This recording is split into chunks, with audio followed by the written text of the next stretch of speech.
Hey BeingSwenglish fans, it's Ash, and we're currently on holiday in the lovely Cyprus, getting a break from the Swedish temperamental weather that we have at the moment. And we noticed something pretty significant, which is that the Swedish krona just this last week or so peaked against the pound to about 13.7 SEK to £1.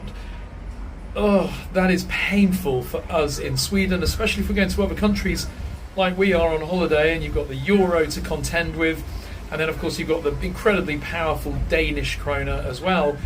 Now you might think, well, maybe this is just temporary, maybe it blips up and down all the time, and yeah, currency, or as it's called forex, foreign exchange, does kind of blip up and down quite frequently, but generally they float around a kind of neutral common line.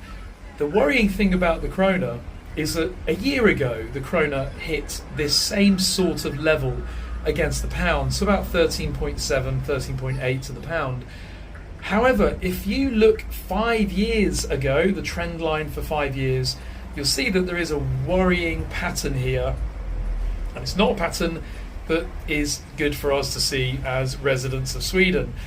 At least not unless you have a lot of money outside of Sweden, for example, in English bank accounts. And if you do, then my advice right now is to move that money as soon as you can into SEK, because when you tend to find a currency hits a peak like this, it's kind of testing the balance. What often happens is if it will drop back down again. So hopefully it'll drop back down to maybe 12 and a half. It might then, however, carry on back upwards, and it will keep testing that level, that 13.8 level, and eventually it might go past it. At least if the 5-year average is anything to go by, where we can see that there is a really clear trend line going upwards. Now, of course, world events impact and influence currency. It's not just the Swedish economy and industry that we need to think about here, it's also the English pound. And of course, if the English pound gets weaker, then the SEK against the pound will get stronger. But we just don't know. I actually recently closed my HSBC account that I kept open in the UK. I will never move back to England. I've made my mind up. I've even moved my pension to Sweden. So I don't have any use for my HSBC account. There's no advantage to me keeping it. It's just something else to think about, worry about. However, if you do have money in any UK bank accounts or any kind of UK currency, move it to SEK right now. And there's a few great ways you can do that.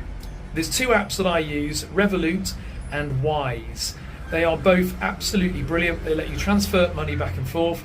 And when you're on holiday like now in Cyprus, all I use is Revolut, because I know that I'll always get the best exchange rate whenever I need to buy anything. And you can create a pot for euros, for krona, for pounds. And whenever you use the Revolut card or the Wise card, it will just take the money out of whichever pot gives you the best transfer rate. So it's a really cool system. I'll put a link in the description below if you want to sign up for Revolut. In addition to that, if you sign up for the premium service on Revolut, as I do, it's only, I think it's about £100 a year, maybe less than that actually.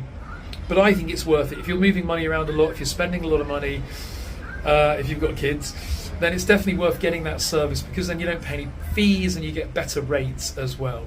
So yeah, keep an eye on the Swedish krona. As I said, posting this video really to suggest to you guys, if you have any money hoarded away in the UK, get it exchanged to Swedish krona now, because it may carry on upwards.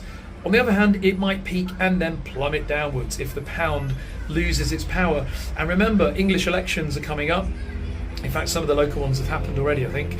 So that can often influence the currency as well, and it can hopefully depower it. So that might be good for us in Sweden. Members of the BeingSwenglish Facebook discussion group are also discussing this interesting topic. So do be sure to join the conversation. There's a link in the video description so you can join up on that group now. In the meantime, Skol. Can't remember what cheers is in Cypriot or Greek. But anyway, Efadisto, that's thank you. Thanks for watching, folks. Comment below with your experience around currency.